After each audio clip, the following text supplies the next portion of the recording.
Good morning, everybody. Happy Friday, Jill. Hey, it's Thursday. Oh, is it Thursday?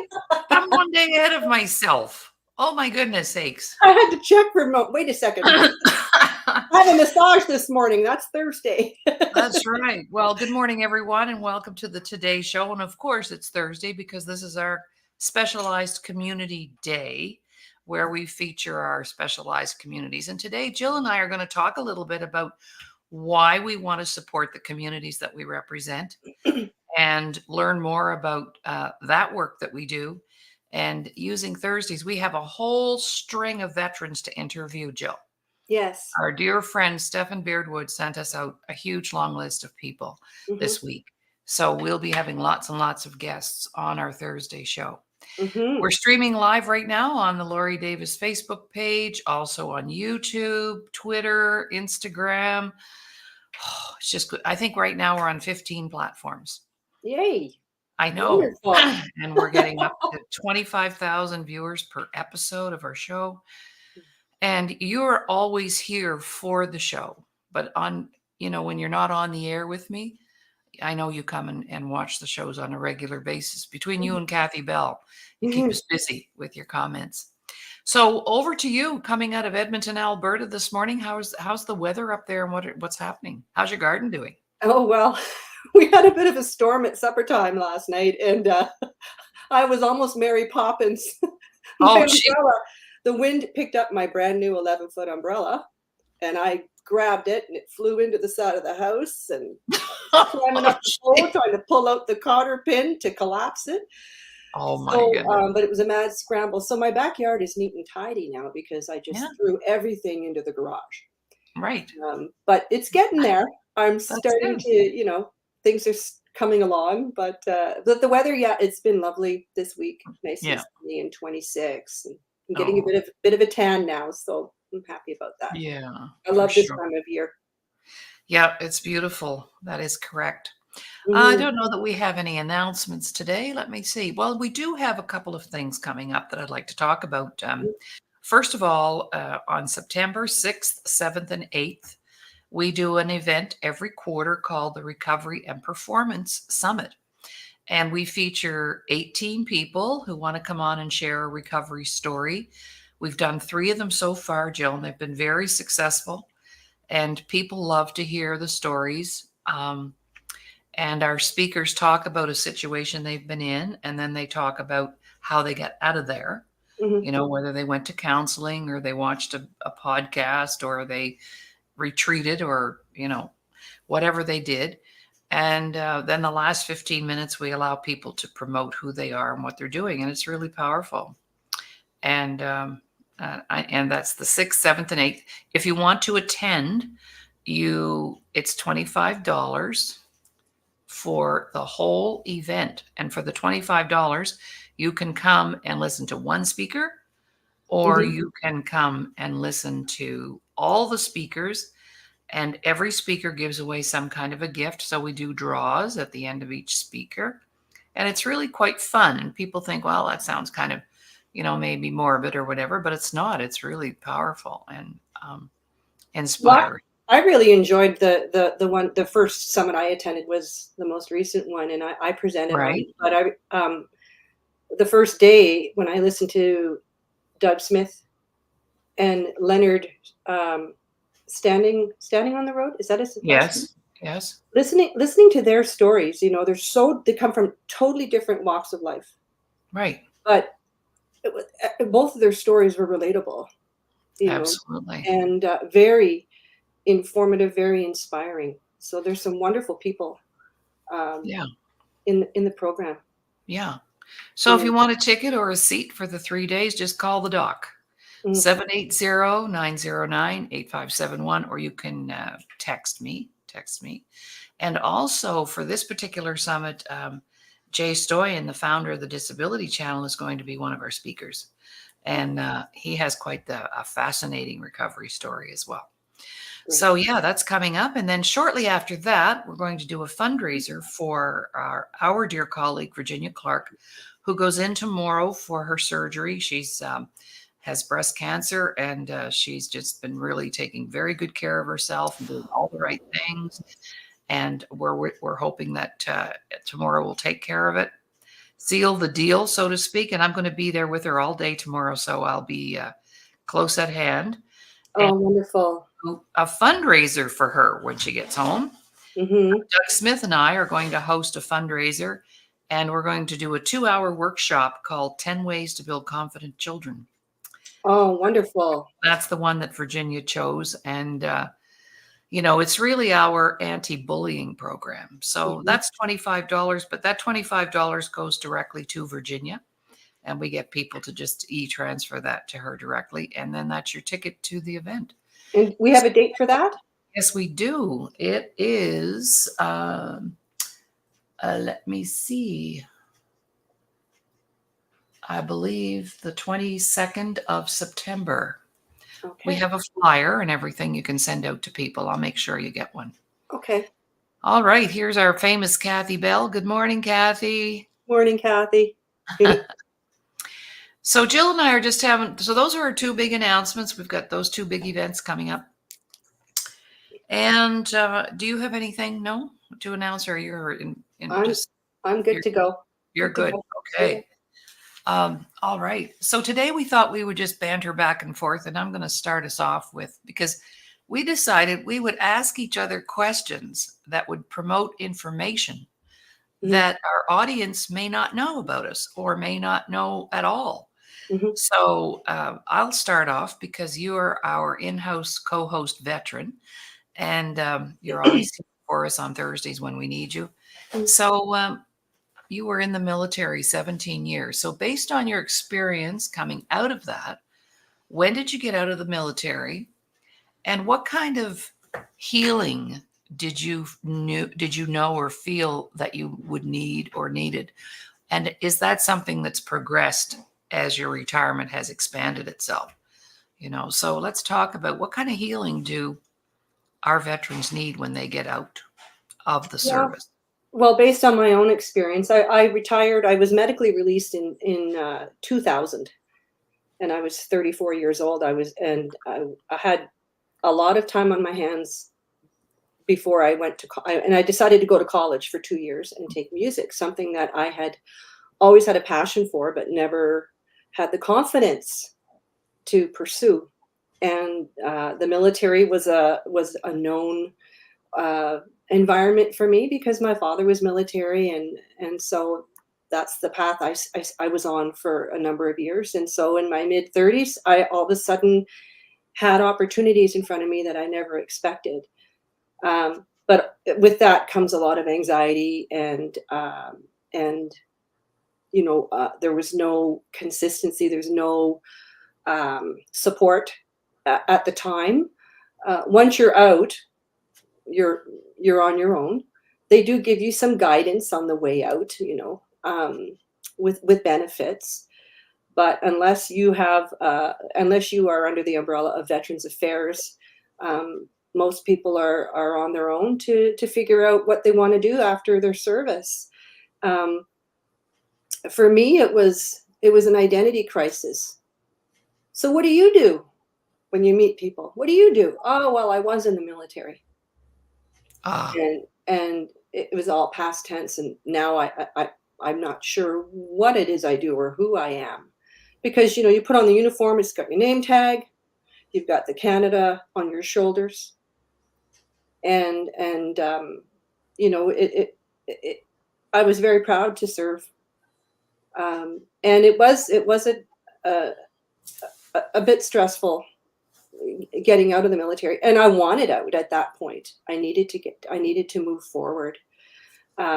And so there were some frustrations and anxieties surrounding that. Like, when is my severance pay going to land in the bank? It took 4 months, financially. When is my pension going to come? It took 12 weeks. So you have to be prepared to cover off financially between your release date and when your pension comes and your severance pay, if that's applicable. So yeah, it's a waiting game.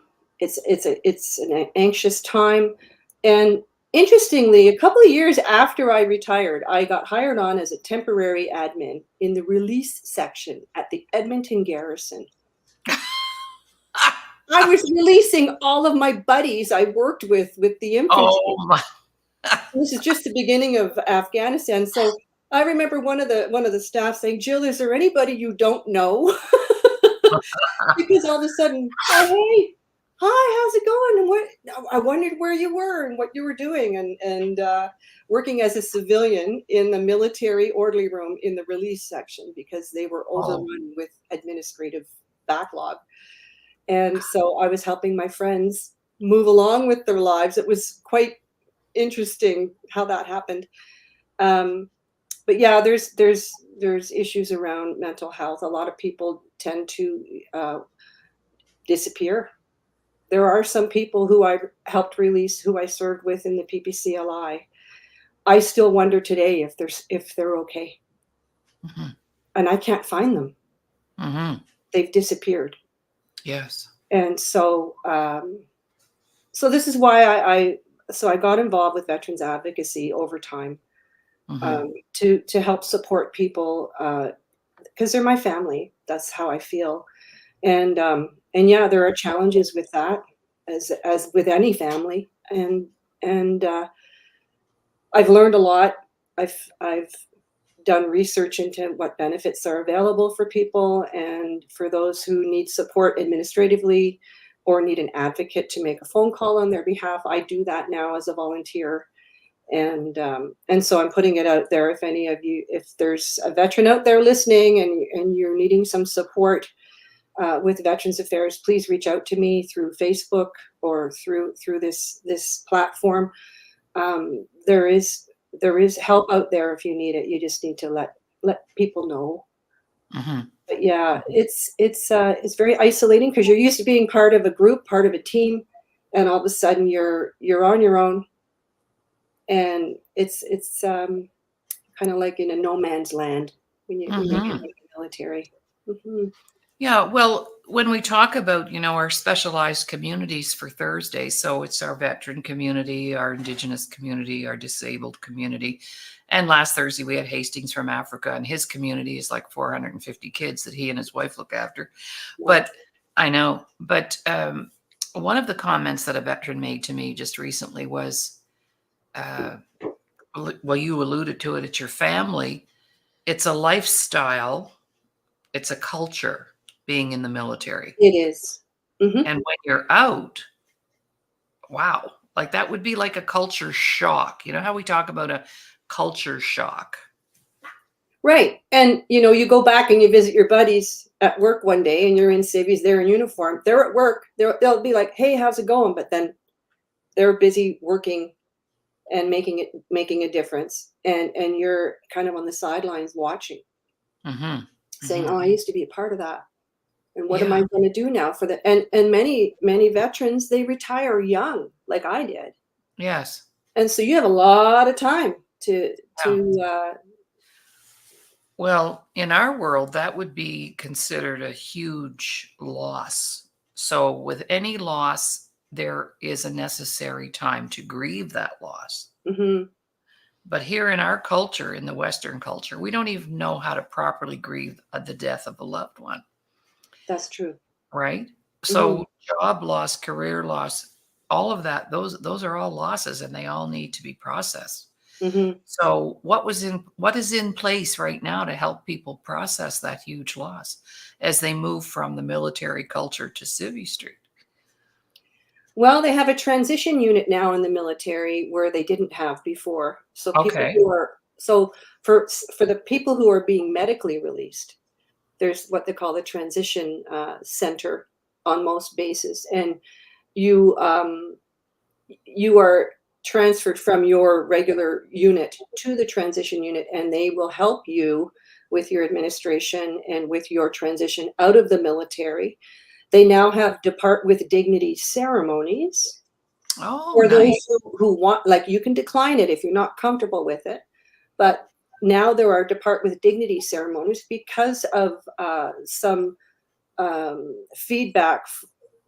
I think it came through the ombudsman's office when there were people were being released unceremoniously, Oh, yeah. and there was some disrespect, like um, some administrative uh, people in the release section would just, oh, here's your medal from NDHQ from your tour in Bosnia. Oh, you didn't get that presented because you're already halfway out of the military, but here you go. Oh, Having dear. some civilian admin hand you a medal sitting in the release section instead of being presented properly. Right. Right. So they've developed a Depart with Dignity program across the Canadian Forces, and I've participated in some of the ceremonies and presented quilts of valor to some retiring uh, soldiers. And so and it is what it is. It's a Depart with Dignity, Oh, that's and nice. so it's a respectful moment to recognize one's service to Mhm, Canada. mhm. And I think whoever came up with that idea is brilliant. It's Yes. brilliant. Yes. So, if any of our viewers out there or our audience out there has a veteran in your family, or if you are a veteran yourself and you'd like to be on the show and share a bit of your journey, we are open to receiving that, of course, and you can contact Jill if that's something that you'd like to do. Oh, yes. Oh, wrong spelling. It's That Jill I've got Jill E. dot Jill Yeah. dot Jill dot Younghusband.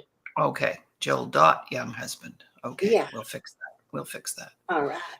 Yeah. Or you can contact me as well. Just call the doc. Call the Mm-hmm. doc. And because what we want to do on the show, one of the goals of the show, of course, is to educate, inspire, motivate others. And how do we do that? Well, we do that by telling our stories. Mm-hmm. Because when we tell our stories, other people don't feel so quite alone. And they go, oh, well, Jill had that experience too, huh? Oh, Laurie did. Oh, ooh, ooh. And if we can do it, you can do it. Right. That's the whole purpose of our shows across the board from Monday to Mm-hmm. Friday. Mm-hmm. So Thursday is special community day. So we're just going to take a little break. And when we come back, I think Jill has something she wants to ask me about that she doesn't know a whole bunch about. No Right. deep, dark secrets, Jill, okay? All right.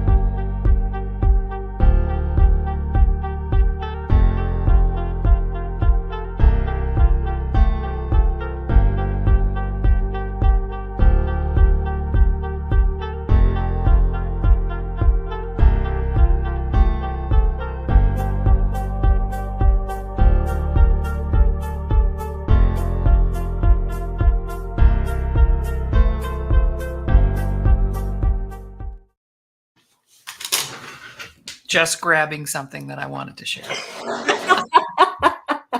Got to be quick. Only Oh, 30 I know. seconds. I know.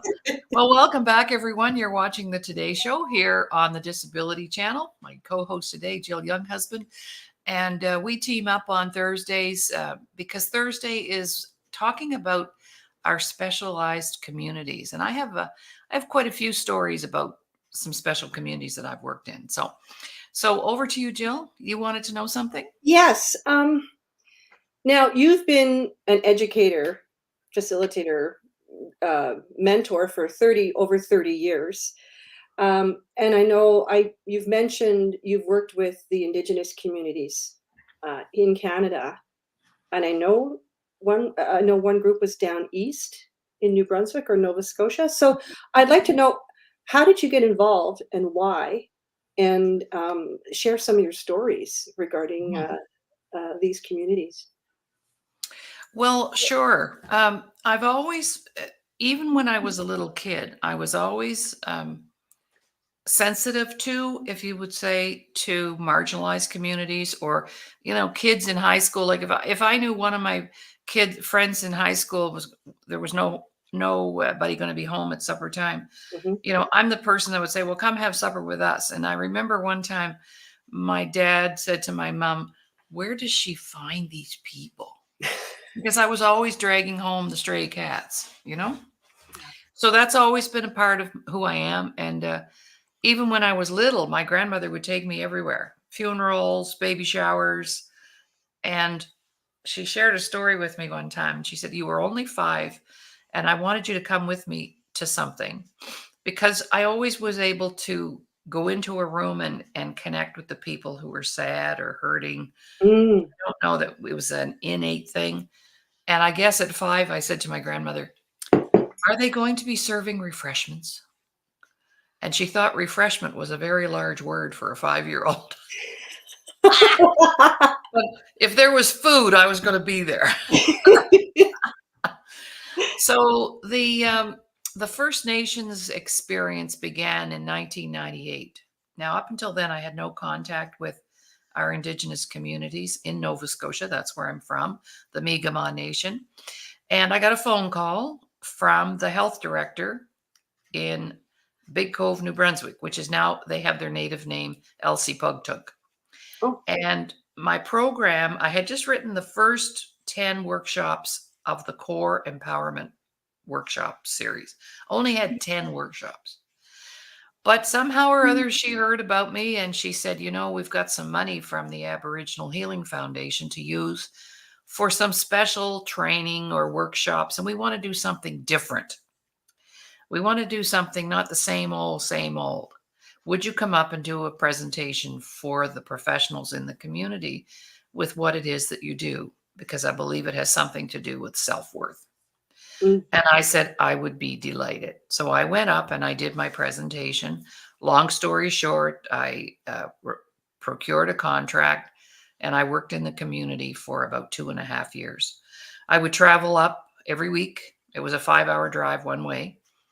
We'd travel up, stay right there, work for 2 or 3 days, and then come home. We did that for a lot of years. 2.5 years we did that. Snow, rain, snow, sleet, or hail. And that was a beautiful time for me because what I understood then was I didn't really know much about the culture, the people. And so what I was grabbing was this is the late Lillian Francis. Oh. And this is my niece, Meredith Conrad. She's now Oh. she's now 30. But Beautiful. she was in my children's program and Lillian was in my elders program. So I took my niece up to meet Lillian. And we spent 3 days on the reserve up there. Now, Lillian came to my elders group. So I had groups. I had an elders group, I had a small, single moms group, men's group, because this was pre-technology. So everything we did was in person back then. Mm-hmm. So anyway, this is the greatest story I have from there. She became my mentor. And I told her, I want to know everything about being a Mi'kmaq. And she mentored me. And I shifted from being that white Anglo-Saxon Protestant to a full member of the tradition, ceremony, spirituality of the Mi'kmaq people, which I have practiced ever since. So I learned so much. And when I landed there, Jill, on that soil, it was like a shot of electricity went up through my feet, my legs, my arms. It was like I'd been there my whole life. Yeah. Right? You know how when you travel somewhere and you go, I've been here before? Yes. Well, that was the feeling that I got. Mm-hmm. Because I was there for 2.5 years, I got to build some beautiful relationships, which I still have today. But while I was there, I was in the throes of working on a youth program. And when I had 10 workshops done, I decided, you know what? I'm coming up here every week anyway. I'm going to get permission to pilot my youth program. Mm-hmm. I thought if it helped the kids here, it would help kids anywhere, right? Sure. Yeah. Some of my kids, I've got lots of pictures of them. Oh, I know. look at that. I know. And this is Mark. This is Mark. I'll never forget him. See those Little boxes? rascals. Yes, exactly. See that box? Yes. In that box was their workbook. Oh. So I went to Chief and Council and I got permission to pilot my youth program. And I said, it won't cost you anything. I'll fund it. Workbooks, time, ever. Perfect. So we put it out to the community that we were going to pilot it, a children's program, a youth program. 72 kids showed up. Oh my God. I know. I was thinking maybe 5 or 6. That's an auditorium full of I know. kids. I know. 72 kids. What So I age hired, range? yeah. What age? Well, this is cute. I said if you were 6 plus, you could come Uh-huh. because we had a children's program, we had a teens program. So Okay. they were from 6 to 15 and everywhere in between. Mhm. So so then I had to hire some women in the community to help me because I wasn't going to be able to manage 72 kids. Be careful what so the lesson here is, ladies and gentlemen, be careful what you ask for, what you want, because you'll probably get it. So this was a great project. 10 Wednesday nights at 6 p.m. They'd line up outside the school. It was the month of May, so the weather was nice. They never missed a beat. The first day that we, our first session, the lineup, they were all lined up outside the school. And this little girl, I'll never forget her. I have a picture of her too, and in another photo. She's crying, and she Oh, says, I want to come, but I'm only 5. oh my God. I know. Oh. And I said, well, when are you going to be 6? A long time. I won't be 6 until next year because I just had my birthday. Well, the old heart sank.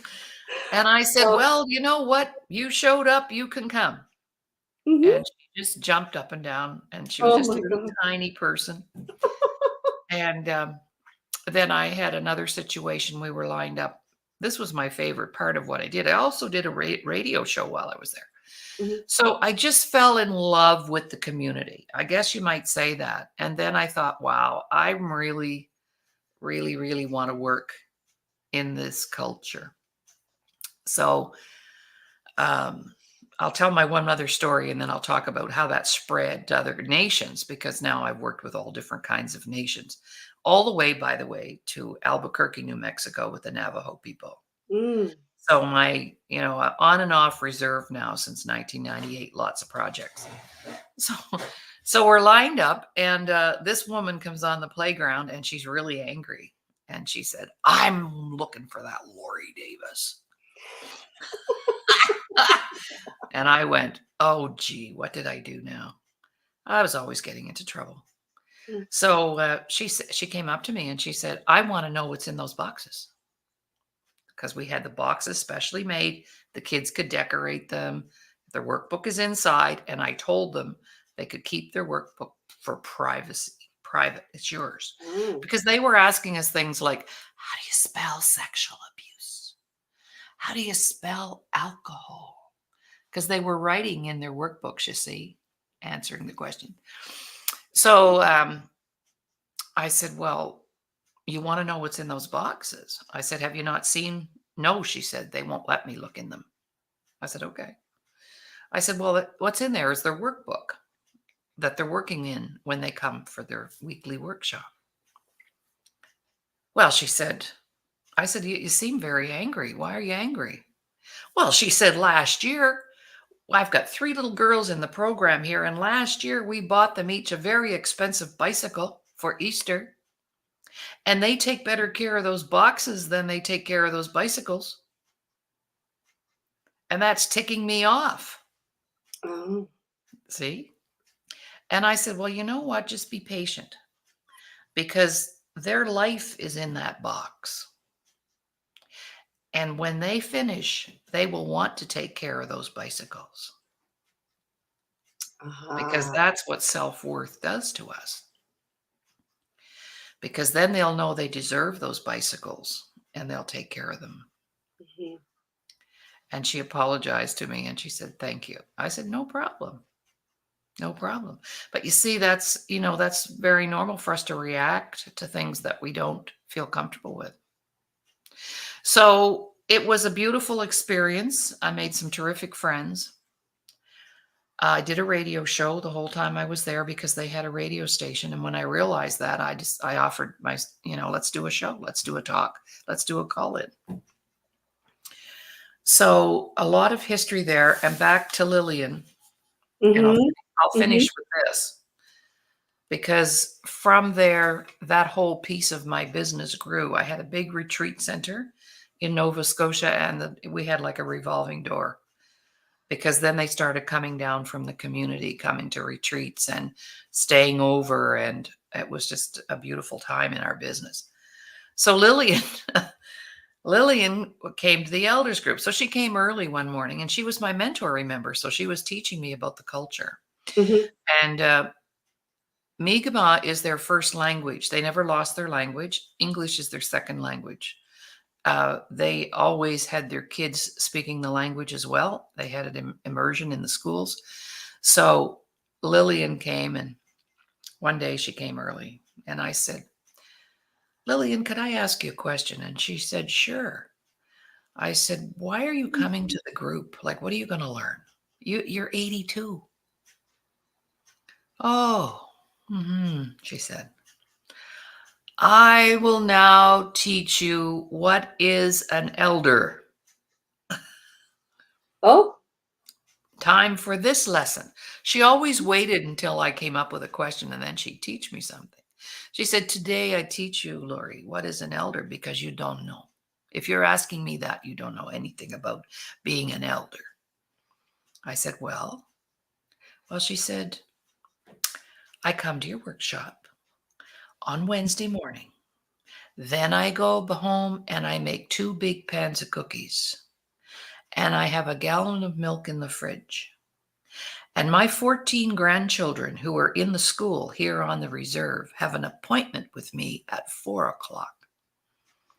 And they are not allowed to miss that appointment. So they come to my place. I put them all on the floor, on the living room floor, with their milk and their cookies. And then I teach them what I learn in your workshop." oh. That's Oh, beautiful. I know. I started to cry. I said, "What?" Well, she said, "I told them if they want a different life, they need new information. There you go. That's the wisdom of an elder." Mhm. And it is my job as an elder, and I hope I have some elders out there listening today. It is my job as an elder to pass on the good information that I learn. That is my job. Like a moral obligation. Absolutely. Mhm. So then from there, it went to other bands out east, in Nova Scotia.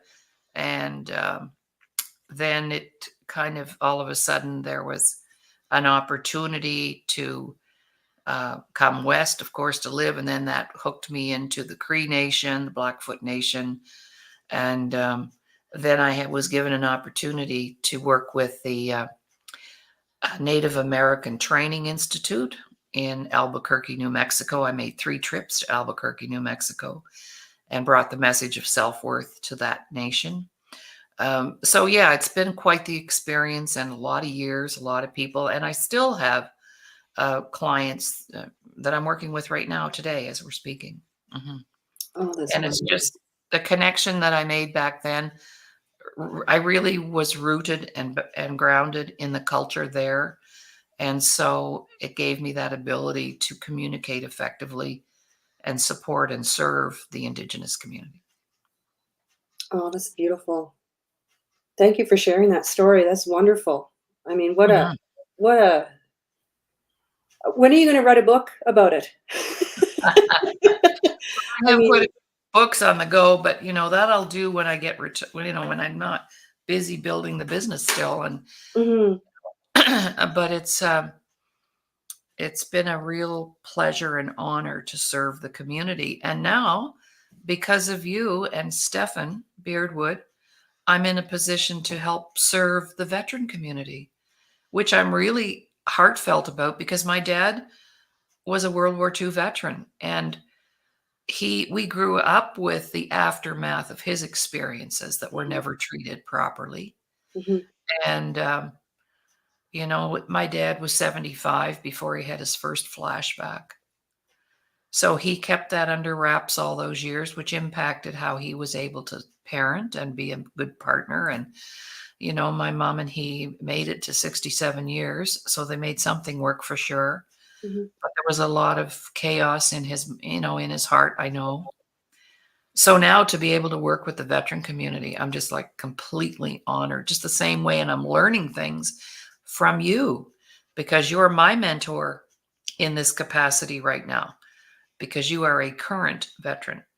And so I'm very familiar with, you know, I've worked with jail guards who were diagnosed with PTSD. RCMP officers have been to see me, first responders, but not particularly veterans. So I'm really excited for this adventure. Oh, well, it's an honor to be a part of it, truly. And, there are many it's interesting, as you're sharing your story about, how you've come 20 years ago, this happened and you're still in touch with some of the people. There's a fellow I served with in the military in the PPCLI. He was a vehicle technician. His name is Scott Collicutt, and he started a charity called Valor Park Association. And he's doing great work with. He's getting grant money to build a museum, and he's got the largest inventory, I think, of vintage military vehicles in North America. And he's always been such a strong supporter of me and the work I'm doing. And and he actually got me a gig in June at this automobile museum to commemorate D-Day, and so I was able to sing at this museum in June, and it was a display of his organization to promote it. But I remember when we were working together in the vehicle bay in Edmonton here, we're both wearing combats, and it was a Friday afternoon, and it was in June. And we had what we call an orders group or an O group, a meeting with the platoon in the canteen on a Friday at 3 o'clock. We thought, oh, we're going to get off work early for the weekend. And it was a beautiful sunny afternoon. We're sitting in the canteen. They've opened up the doors. The sun's beaming in, and getting, we're all, listening to the briefing, and then we're getting ready to bolt. And the warrant officer finishes his list of items to share with us, and he goes, "Does anybody have anything to add before we call it a day for the, we're off for the weekend?" And Scott, yes, warrant. I have an announcement. Go ahead, Scott. Everyone, it's Corporal Younghusband's birthday today. Oh, Well, no. 50 men started singing immediately, "Happy birthday to you." And Scott's pointing and laughing. And I am wanting to crawl under the picnic table because it wasn't my birthday. Oh. These are the kind of shenanigans I miss, like these, Yeah, yeah. Well, So it's you memories know, like that, whenever yeah, need a pickup, I remember moments like that, you know, absolutely. so much fun. Because, he would probably make a wonderful guest for us as well. We should bring I him thought on. about that, and, Yeah. I tried to get him to speak publicly in June at this event because we did have a commemorative moment, Mhm. and, he's like, "Oh, no, you can get somebody else to talk," but you know what? I'll reach out to him and see, Oh, because 'cause I'd yeah. like to know what inspired him to do what he's doing. Yeah, and we need to get him out there so we can get donations coming in and so Right, on, because right? he's raising money for good Yeah. causes, Mhm, definitely. Yeah, mhm, so there are some, real success stories with some, retired military, some with mhm, veterans doing mhm, work in the community. mhm. Mhm. Yeah. Absolutely, right. Let's talk a little bit about your singing. That's something that we wanna promote and get out there, Oh, and the fact that you are an amazing singer, a professional singer, and I believe yesterday our guest Brandy invited you to join her on the stage. We're going to be taking a trip to Washington, you and I. We're gonna okay. drive down to Tacoma, Washington, one of my old stomping grounds, I've never and, been down there. Mhm, oh, beautiful, oh, beautiful country, mhm. and, yeah, wouldn't that be fun to go to, a gig and, listen to them and have you up on the stage joining her? That'd be awesome. Oh, wow. Yeah. Yes. Well, music's always been in my life. I've had an ear for it since I can remember. Mhm. And growing up, music was my go-to. Right. And that's one thing I always had. Like, we moved around so much, but music was the ground for me growing up. Mhm. And my dad used to play the baritone ukulele, and we Oh, used to have sing songs. So I have 3 siblings, and so we would have sing songs before bed when dad was home, right. because he was serving. And so he would be playing songs, and we'd be bouncing all over the bed in on his bed, and my mom would be cleaning up the dishes from supper. And I remember watching his fingers move on the ukulele, and we'd be singing just kids songs. And and my mom would listen, and she'd laugh because my dad, old MacDonald had a farm. Kim, get your fingers out of your mouth. Jill, Oh, stop yeah. picking on your brother, and trying to keep us all reined in while we were trying to stay focused and Right. sing. But I remember watching his fingers move on the ukulele, and I thought, Dad, can you show me how to do that? Oh. And he did. And then for my birthday, I got a little wee ukulele.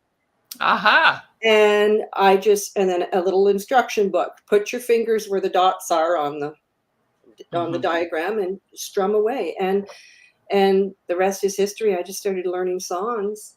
I thought, 3 chords and the truth. Hey, there we go. Yeah, right. Well, that's So awesome. I used to sing a lot at home, and sing at parties and things like that. But I didn't Mhm. really perform publicly until I went to Germany and serving in the military. And there were a couple of other Canadians who were musicians, and we had a Canadian trio. Oh, So cool. any kind of special event in Germany, it was an international base. It was a NATO base. We would be called upon. Hey, Jill, do you and Andrew and Laurie want to play for this event? And we ended up going down to a Canadian event in Ramstein at the U.S. base, and we also played at NATO headquarters in Mons, Oh, wow. Belgium, for an international dinner. And met some wonderful people. So it was wonderful to be able to start performing publicly with other Canadians, because as a soloist, it's a little bit. I used to get Oh, terrible wow. stage fright. And so, but yeah, it was. I think my first solo gig was singing "O Canada" at the Canadian on July 1st in Germany with the Canadian Family Resource Center, and I Nice. was so nervous. And it's just "O Canada," but it was a solo gig singing a cappella with a microphone. Oh my goodness! And so after that, I thought, when I go back to Canada, I'm gonna pursue music. And I got posted back to Canada in 1997 to Edmonton. And Grant MacEwan University has a one of a kind music program for jazz singers, Oh, wow. contemporary jazz. And when I was medically released, I was given an opportunity to go to college, and I stepped out of my comfort zone and auditioned for the music program, and lo and behold, I got in. Nice. But I had no theory background. That was the Well, toughest part, was theory. It's learning another language, so I had to hire a mhm. tutor, and it was boot camp, but in a different way. Yes. Yes. You have to really uh, get in touch with your creative side, and develop your ear, and to learn how to analyze music, the form of a song. And this program is one of a kind, and I was taking it. And after 2 years and a recital that was at the end of it, 2 weeks after graduating, I was singing on the national stage for the memorial service for the first 4 soldiers who were killed in Afghanistan in Oh, 2002, with wow. the artillery band, with the Royal Canadian Artillery Band. So Oh, I've been doing a lot of commemorative work with my music. I wanted to use my music to honor the soldier, and so now, fast forward 24 years, now I want to sing for me. oh. You know, I want to Mhm. I want to start I want to start to showcase the songs that have inspired me over the years, and maybe I'll get into songwriting. I don't know. I got to tap into that channel. Mhm. I haven't tapped into that, and I know some people who have, and it's amazing to me, some of the beautiful songs that I've discovered, and I love to share the songs that I find, but wouldn't it be wonderful if I could write one? Mhm. Yeah. Well, I have written a song. There's no music to it, but I have the lyrics, Oh, and it's about suicide. oh, So I'll share that with you sometime. yes. Yeah, Yeah. I called it Ode to Suicide, and it kind of explains why people make that decision. Mhm, And it just came out. It's like a poem, but it could be a song if the right music was put to it. mhm. Yeah, I have that very handy. That's beautiful. Yeah. Yeah. So, Yeah, no, I think with moving forward and finding and discovering you and the work that you're doing, building my confidence um, is is necessary for what I wanna do moving forward, and I'm gaining confidence mhm, as I heal, you know, mhm, as I process, my grief and my, and heal my mhm. heart. Yes. And music is therapeutic, but for the longest time, it got shut down because Yeah. Isn't that interesting when we hit a wall, we forget all of the beautiful things that we may have created or done in the past, and we don't know how to, you know, backtrack and retrace our steps to bring that part of us forward again. to remember what your passions are, what Right, lifts you up, what are your right. gifts, what because we all Yeah. have gifts, we all do. Well, you remember our guest that you brought to us from Newfoundland, Quilts of Valor president, Oh, Lisa. Lisa Compton Clark. And ever since that show, I can't go by our little fabric store here in town without going in.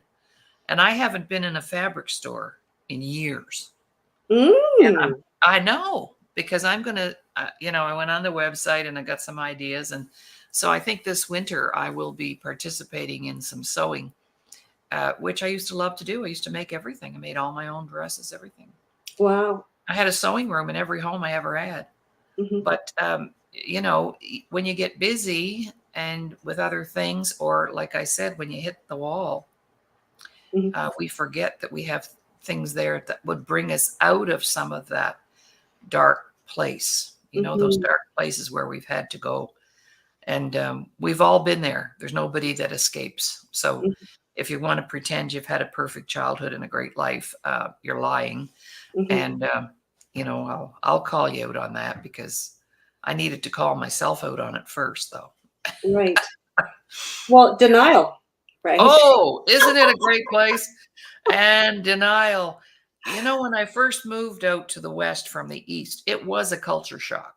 I have to say, Mhm, just even across the country, because I can't get certain even food products out here that I used to get at home. One of my favorite, which we've talked about, are soldier beans.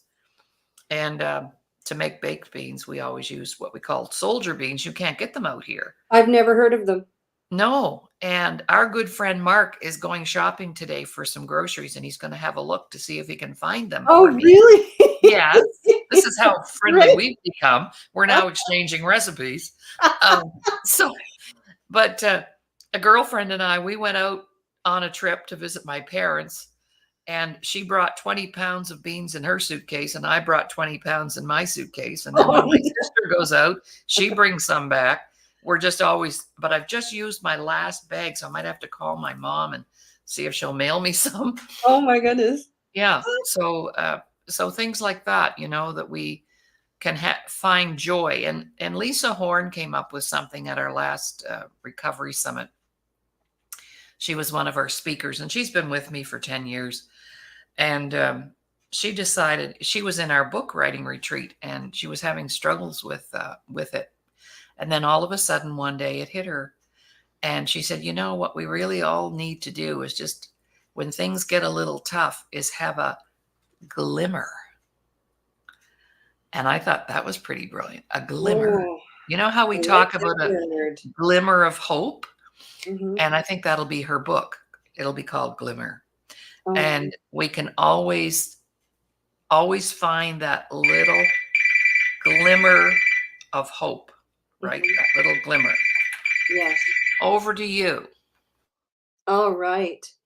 Now, with your I would like for you to share the story of the boys on the reserve who were in your kids program and how they became pillars in their community.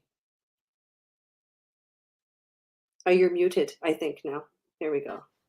Well, these kids that we talked about, and I'll just take a few minutes because we're almost out of time, but Yeah. in 2019, I had an opportunity to visit the community. My friends there invited me because I was going out east to visit my mom. And they said, well, if you're going to be in our neck of the woods, why don't you come up for the weekend? So I got a girlfriend to drive me up there. And we drove by the entrance to the community 5 times. I said, I know this is it, but it's not, it doesn't look like it is, because back in the day when I worked there, you couldn't buy a cup of coffee in the community. There was no infrastructure for doing business or anything. The nicest building on the reserve was the health center. Mm. So, and to go in was a gravel road, and there was this old barn at the front end that was falling down. And I said, where's the barn? I can't, I don't understand. The entrance to that community is no longer that old barn. The entrance to that community is now all paved, curbs, sidewalks. And the entrance is a drugstore, a pharmacy, a gas station, a grocery store, a mall. Hmm. And I went, whoa, well, let's drive in and see, because it's 13 kilometers in. So we drive in, it's all paved. I said, now we're at the town site. There's this big gift shop, coffee shop. And I went, wow. And then there's a street that's off the beaten track, and there's all these new homes. I went, So it's a brand new development, it seems. right. It was a whole new. So I finally figured out how to get to my friend's Jimmy's place. And I said, Jimmy, what happened? And he said, well, remember the kids? I said, yeah. He said, who do you think owns those businesses? Who do you think built those houses? Yeah. Who do you think got the roads paved? See? He said, because 20 years ago, some woman came in and taught them that they had value. Mm-hmm. And so self-worth. And I have another community story like that too, in the Black community, which we don't have time for today, but another time. Mm-hmm. So you see, I was privileged to see the fruits of my labor. I wasn't responsible, but in a way I was that missing piece. And that's why self-worth, the missing link. And that's my story, and I'm sticking to it, girl. It's a fantastic story. Keep doing it. Keep teaching, See, because it's for the next generation. So they can, so this is the next generation. I'm now into the third generation of clients. I had a client in Alberta, the parents, the grandparents, the parents, and then their kids. 3 generations. That's amazing. Yeah. They sent their kids to me when they, would have a problem. Well, we know where you're going. Mm-hmm. Yeah. So we better wrap things up. Anything else you want to add, or? Well, I just want to say thank you for all you're doing, and thank you for the Disability Channel for this platform to share stories and to encourage our communities, to people who are watching, to encourage personal development, self-worth awareness, and also people don't think that they can have an impact on their community. You can. It's a ripple effect, and I trust that the stories that we share and the information we're providing are going to make a difference to somebody, even if it's just one person. This work is worthwhile because it takes a village. It takes a village, yes. but we all have our gifts, and absolutely. And when you can work on your self-worth and your self-value, that's when you can recognize those gifts and then work on them and develop them and make a difference in your community and in your family. Right. I'm a work in progress. Me too. Me too. And I'm grateful to have found this work. I still feel like I'm new at it, but I wanna walk in my truth and in integrity, and you are certainly helping me do that, and I thank you. Oh, thank you very much. Tomorrow, our show will be Jay will be hosting our show tomorrow Mhm. because I'm off to support a friend, and I'll be leaving nice and early in the morning, and I'm off tomorrow. So, but Jay has a guest, and please tune in, and we'll be back on Monday. All right. So, have a great weekend. That's why I thought it was Friday because this was my Oh, last it's your break. last day this week, right? Well, safe travels, and, Okay. thanks everyone for joining us, and Yes, thank you. thanks for having me. You bet.